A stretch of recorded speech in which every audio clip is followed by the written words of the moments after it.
নমস্কাৰ বন্ধু বান্ধৱীসকল, পোনপ্ৰথমে সকলোকে স্বাগতম জনাইছোঁ মোৰ অন্য এটি ভিডিঅ'লৈ। আজি মই ডিছকাছ কৰিবলৈ গৈ আছোঁ DHS 2020 প্ৰিভিয়াছ ইয়াৰ কুৱেশ্যন পেপাৰৰ কেইটামান MCQ। আপোনালোকে ভিডিঅ'টি স্কিপ নকৰিব, শেষলৈকে চাব। মই যোৱাটো ভিডিঅ'ত এছাম পুলিচ ABUBৰ প্ৰিভিয়াছ ইয়াৰ কুৱেশ্যন পেপাৰৰ বিষয়ে ডিছকাছ কৰিছিলোঁ। আপোনালোকে মোৰ ডেছক্ৰিপশ্যনত গৈ কেনে লিংক পাব আৰু বেল আইকন ইয়াতে লিংকটো ক্লিক কৰি কেনে আপোনালোকে ভিডিঅ'টি চাব পাৰিব। বলক তেনেহ'লে মই ভিডিঅ'টি আৰম্ভ কৰোঁ। লগতে বন্ধু বান্ধৱীসকলক জনাওঁ যে মই যিকেইটা ভিডিঅ' আপলোড কৰিছোঁ তাৰে যিকেইটা PDF আছে সেইকেইটা মোৰ হোৱাটছআপ চেনেলত দিয়া গৈছে, মই টেলিগ্ৰাম চেনেলত দিয়া গৈছে। তাত আপোনালোকে গৈ কেনে টেলিগ্ৰাম চেনেলত জইন হৈ কেনে চাব পাৰিব। মই টেলিগ্ৰাম চেনেলৰ লিংক ডেছক্ৰিপশ্যনত দি থৈ দিছোঁ। 1 number question, the Vedas are the oldest literature of the Aryan, how many Vedas are there? অৰ্থাৎ বেদ হৈছে আটাইতকৈ পুৰণি লিটাৰেচাৰ সাহিত্য আৰ্যসকলৰ, গতিকে তেওঁলোকৰ বেদ কিমানখন ৰচনা কৰিছিল? প্ৰথম কুৱেশ্যনটো তেনেকুৱা আছিলে। ইয়াৰে শুদ্ধ এনচাৰটো হ'ব 4খন। আমি সকলোৱে জানো যে ঋগ্বেদ, যজুৰ্বেদ, সামবেদ আৰু অথৰ্ববেদ, ইয়াৰ 4খন বেদ আমি সকলোৱে জানো। ইয়াৰ শুদ্ধ এনচাৰটো হ'ব নম্বৰ 4। 2 নম্বৰ question, Chandragupta two was popularly known as, অৰ্থাৎ চন্দ্ৰগুপ্তটোক আমি কি বুলি জানো? ইয়াৰ শুদ্ধ এনচাৰটো হ'ব অপশ্যনসমূহৰ ভিতৰত বিক্ৰমাদিত্য। ইয়াৰ শুদ্ধ এনচাৰটো হ'ব বিক্ৰমাদিত্য। অশোকা নহয়, সমুদ্ৰগুপ্তও নহয়, ইয়াৰ শুদ্ধ এনচাৰটো হ'ব Vikramaditya. 3 number question, who was the last Mughal king, অৰ্থাৎ মোগলৰ শেষ ৰজাজন কোন আছিল? ইয়াৰে শুদ্ধ এনচাৰটো হ'ব বাহাদুৰ Shah Zafar.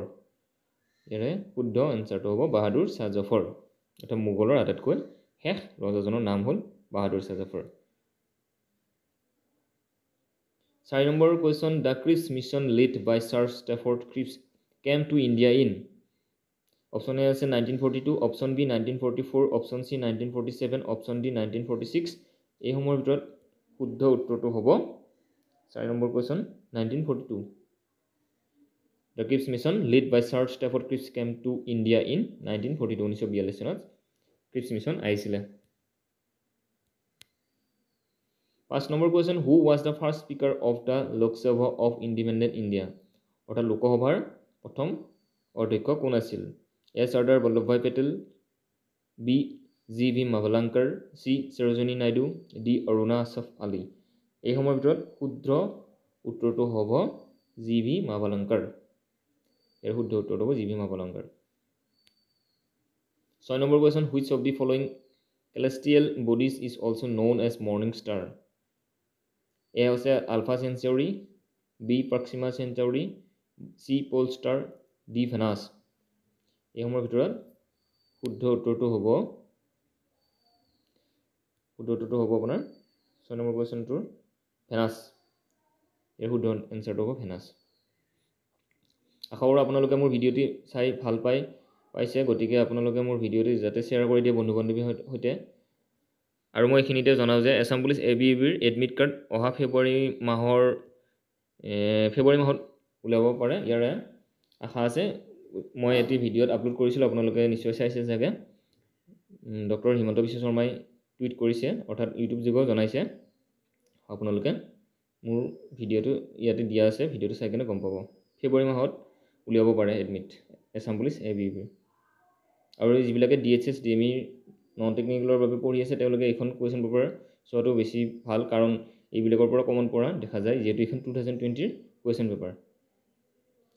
Number 7, Baikal lake is situated, এইটো হৈছে ইজ চিটুৱেটেড ইন।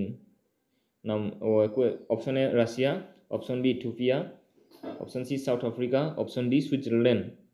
এইসমূহৰ ভিতৰত শুদ্ধ উত্তৰটো হ'ব ৰাছিয়া, অৰ্থাৎ ৰাছিয়াত বৈকাল হ্ৰদ আছে, আৰু বৈকাল হ্ৰদটো হৈছে fresh water lake, fresh water অৰ্থাৎ বিশুদ্ধ পানী lake. 8 number question, what is the capital of Bhutan? ভূটানৰ কেপিটেল কি, ৰাজধানী কি? এইসমূহৰ ভিতৰত শুদ্ধ উত্তৰটো হ'ব থিম্ফু। ভূটানৰ ৰাজধানী থিম্ফু, আমি সকলোৱে জানো ইয়াৰ answer. 9 number question, where is the world largest desert lake situated? Option A Asia, option B Europe, option C Africa, option D Australia. এইসমূহৰ ভিতৰত শুদ্ধ উত্তৰটো হৈছে option C option C Africa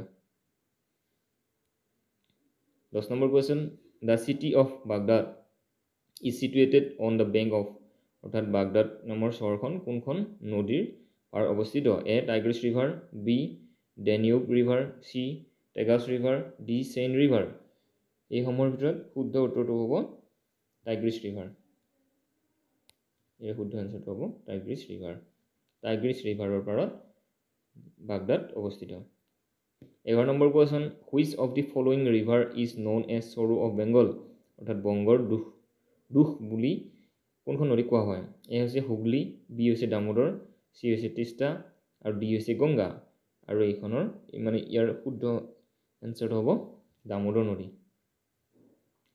নদীক আমি বংগৰ দুখ বুলি জানো 12 number question the New York stock exchange is situated New York stock exchange ক'ত অৱস্থিত white house option B Adam bridge option C wall street option D Hollywood এই সমূহৰ ভিতৰত শুদ্ধ উত্তৰটো হ'ব ৱাল ষ্ট্ৰীট হৈছে শুদ্ধ উত্তৰ ইয়াৰে 13 number what is the national flower of India অৰ্থাৎ ভাৰতৰ ৰাষ্ট্ৰীয় ফুল কি এইটো কি হ'ব এইটো আপোনালোকে কমেণ্ট বক্সত জনাবচোন ভাৰতৰ ৰাষ্ট্ৰীয় ফুল কি সকলোৱে জানো বাৰু হ'লেও আপোনালোকে এইটো কমেণ্ট বক্সত জনাব 13 number question 14 number question the Jagannath temple is located in Jagannath temple ক'ত আছে option A Mathura option B Puri option C Vrindavan option D Kashi ইয়াৰ শুদ্ধ এনচাৰটো হ'ব অপশ্যন বি পুৰীত জগন্নাথ মন্দিৰ অৱস্থিত 15 number question Dachigam national park is situated Dachigam national park ক'ত অৱস্থিত ৰাষ্ট্ৰীয় উদ্যান ক'ত অৱস্থিত option A Jammu and Kashmir option B Karnataka option C Uttarakhand option D Tamil Nadu এই সমূহৰ ভিতৰত শুদ্ধ উত্তৰটো হ'ব 15 নম্বৰ জম্মু এণ্ড কাশ্মীৰত দাচিগাম নেশ্যনেল পাৰ্ক অৱস্থিত 16 number question which of the following is not a kharif crop তলত দিয়া কোনটো খাৰিফ শস্য নহয় অপশ্যন এ আছে rice option B linseed option C maize option D millet এই সমূহৰ ভিতৰত শুদ্ধ অঞ্চৰটো হ'ব লাইনচেট এইটো খাৰিফ শস্য নহয় question number 17 who among the following is not a recipient of Bharat Ratna তলত দিয়া কোনজনে মানে ভাৰত ৰত্ন পোৱা নাছিল A Rabindranath Tagore B doctor Radhakrishnan C Pandit Ravi Shankar option D C V Raman এই সমূহৰ ভিতৰত শুদ্ধ উত্তৰটো হ'ব ৰবীন্দ্ৰনাথ ঠাকুৰ তেওঁ মাত্ৰ নোবেল প্ৰাইজ পাইছিলে ৰবীন্দ্ৰনাথ ঠাকুৰে নোবেল প্ৰাইজ পাইছিল কোনখন গ্ৰন্থৰ কাৰণে এইখন হৈছে Gitanjali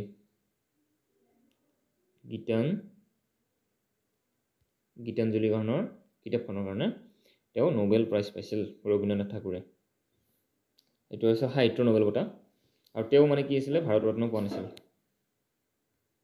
question number 18 what is the capital of লাক্ষাদ্বীপৰ কেপিটেল কি ৰাজধানী কি A Silvassa B Kozhikode C Kavaratti D Puducherry ইয়াৰে শুদ্ধ উত্তৰটো হ'ব কৱৰাত্তি হ'ব শুদ্ধ উত্তৰ লাক্ষাদ্বীপৰ ৰাজধানী 19 নম্বৰ প্ৰশ্ন the headquarter of central railway is situated মানে চেণ্ট্ৰেল ৰেলৱেৰ হেডকোৱাৰ্টাৰ কি ক'ত অৱস্থিত অপশ্যনসমূহৰ ভিতৰত A Mumbai B Jabalpur C Bilaspur D Gorakhpur এইসমূহৰ ভিতৰত শুদ্ধ উত্তৰটো হ'ব 19 নম্বৰ কুৱেশ্যন মুম্বাই ইয়াৰ শুদ্ধ উত্তৰটো হ'ব মুম্বাইত চেণ্ট্ৰেল ৰেলৱেৰ হেডকোৱাৰ্টাৰ অৱস্থিত 20 number question the arm forces medical college is situated in অৰ্থাৎ আৰ্ম ফৰ্চেছ মেডিকেল কলেজ ক'ত অৱস্থিত A Dehradun B Ooty C Bengaluru D Pune এই সমূহৰ ভিতৰত শুদ্ধ উত্তৰটো হ'ব পুনেত আৰ্ম ফৰ্চেছ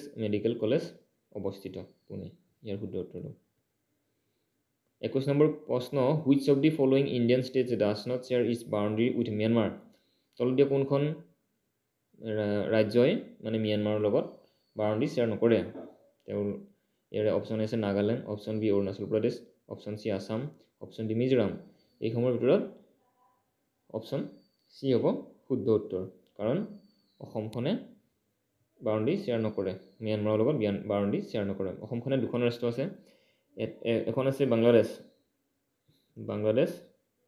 আৰু এখন আছে ভূটান ভূটান এই দুখনৰ লগত বাউণ্ডাৰী শ্বেয়াৰ কৰে বাংলাদেশ আৰু ভূটান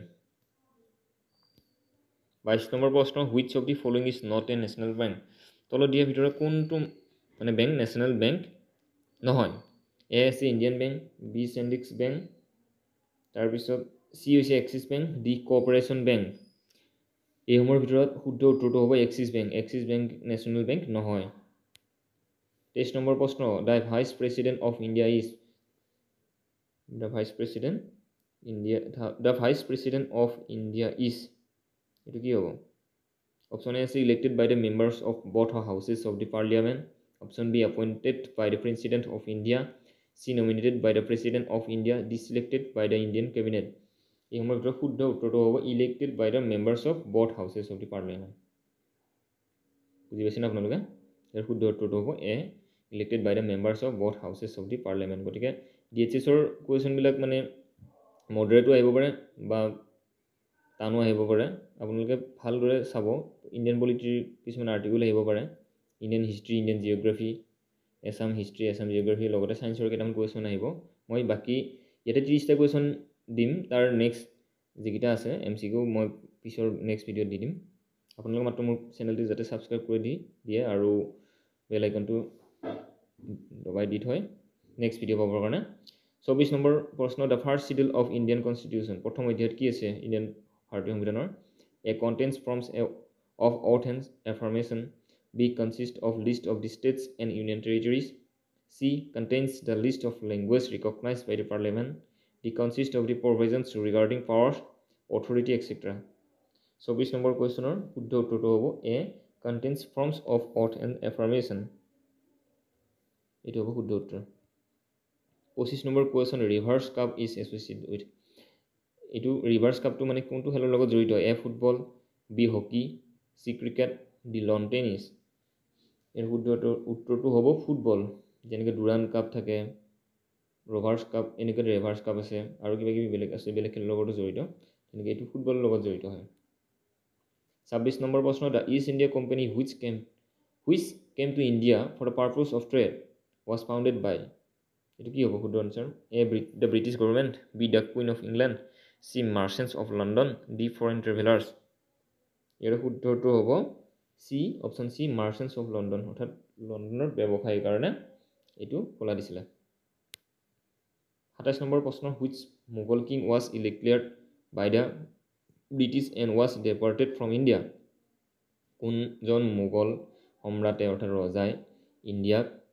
ব্যৱসায় বাণিজ্য কৰিবৰ কাৰণে পাৰ্মিশ্যন লৈছিল অৰ্থাৎ মানে পাৰ্মিশ্যন লৈছিল তেওঁলোকে মানে ব্ৰিটিছবিলাকে পাৰ্মিশ্যন লৈছিল অপশ্যন এ আছে Bahlul Lodi B Bahadur Shah Zafar 2 C Iltutmish D Mohammad bin Qasim 27 number কুৱেশ্যনৰ ভিতৰত শুদ্ধ উত্তৰটো হ'ব বাহাদুৰ শ্বাহ জাফৰ ইয়াৰ শুদ্ধ আনচাৰটো হ'ব বাহাদুৰ শ্বাহ জাফৰ 2 আছে মানে বাহাদুৰ শ্বাহ জাফৰ হ'ব লাগে লাষ্ট কিং তেওঁ 28 নম্বৰ প্ৰশ্ন Jaydev was the religious leader during the ভক্তি মুভমেণ্ট ফ্ৰম জয়দেৱ মানে ভক্তি মুভমেণ্টৰ লিডাৰ আছিলে ধাৰ্মিক লিডাৰ তেওঁ কোনটো ষ্টেটৰ পৰা আছিলে অপশ্যন নম্বৰ ভিতৰত A Bengal B Punjab C Maharashtra D Orissa 28 নম্বৰৰ এইটো শুদ্ধ উত্তৰটো হ'ব উৰিষ্যাৰ পৰা তেওঁ বিলংছ কৰিছিল ইয়াৰ শুদ্ধটো হ'ব উৰিষ্যা 29 নম্বৰ প্ৰশ্ন when was Pakistan created as a separate dominion অৰ্থাৎ পাকিস্তানখন কিমান তাৰিখে সেপাৰেট হৈছিলে এতিয়াও পাকিস্তানখনৰ যেতিয়া মানে সেপাৰেট হৈছিলে তেওঁলোকৰ লিড লৈছিলে মোহাম্মদ আলী জিন্না আৰু ইণ্ডিয়াৰ কোন আছিলে মহাত্মা গান্ধী আৰু এইটো শুদ্ধ আনচাৰটো হ'ব আমি সকলোৱে জানিব লাগে এইটো কুৱেশ্যন 14 আগষ্ট 1947 আৰু নেক্সট 15 আগষ্টত স্বাধীন হৈছিলে কোনখন ইণ্ডিয়া অৰ্থাৎ ইণ্ডিয়া আছিলে 15 আগষ্ট 1947 আৰু 14 আগষ্ট 1947ত পাকিস্তানখন ক্ৰিয়েটেড হৈছিল অৰ্থাৎ সেপাৰেট হৈছিল তেতিয়া ইষ্ট পাকিস্তান আৰু ৱেষ্ট পাকিস্তান আছিল পূব আৰু পশ্চিম পাকিস্তান বৰ্তমান বাংলাদেশখন পাকিস্তানৰ লগত জড়িত আছিল এতিয়া বাংলাদেশখন নতুনকৈ হৈছে 30 নম্বৰ প্ৰশ্ন who started the 1857 revolution by breaking his rank and killing 2 British officer অৰ্থাৎ 1857 চিপাহী বিদ্ৰোহৰ সময়ত দুজন ব্ৰিটিছ অফিচাৰক হত্যা কৰিছিল আৰু সেই হত্যা কৰা ব্যক্তিগৰাকী কোন আছিলে অপশ্যন এ আছে Mangal Pandey option B Bhagat Singh option C Sukhdev option D Shivam Rajguru আৰু এই সময়ৰ ভিতৰত শুদ্ধ উত্তৰটো হ'ব কি এৰ শুদ্ধ উত্তৰটো হ'ব মংগল পাণ্ডে হ'ব শুদ্ধ উত্তৰ ইয়াৰে মংগল পাণ্ডেটো শুদ্ধ উত্তৰ হ'ব। ধন্যবাদ বন্ধু বান্ধৱীসকল, আপোনালোকে মোৰ ভিডিঅ'টি চোৱাৰ বাবে ধন্যবাদ জনালোঁ। লগতে মই নেক্সট পাৰ্টত 31 নম্বৰ কুৱেশ্যনৰ পৰা ইয়াতে মই লিখি দিছোঁ 31 নম্বৰ কুৱেশ্যন, এই 31 নম্বৰ কুৱেশ্যনৰ পৰা মই আকৌ নেক্সট ভিডিঅ'ত বনাম। তেতিয়া আপোনালোকে মোৰ প্লেলিষ্ট থাকিব প্ৰিভিয়াছ ইয়াৰ কুৱেশ্যন পেপাৰ বুলি, তাত মই আছাম পুলিচ ABUৰ কুৱেশ্যন পেপাৰ এনচাৰবিলাক মই তাত দি থোৱা আছে। গতিকে আপোনালোকে তাত গৈ কিনে মোৰ ভিডিঅ'বিলাক চাব পাৰে। আৰু লগতে মই নেক্সট পাৰ্টত 31 নম্বৰ কুৱেশ্যনৰ পৰা মই তেতিয়া আপলোড কৰিম। গতিকে আপোনালোকে মোৰ চেনেলটো ছাবস্ক্ৰাইব কৰি বন্ধু বান্ধৱীৰ সৈতে শ্বেয়াৰ কৰি দিয়ে যেন, আৰু লগতে এটি লাইক, কমেণ্ট আৰু শ্বেয়াৰ কৰি দিয়ে। ধন্যবাদ আজিলৈকে, ধন্যবাদ।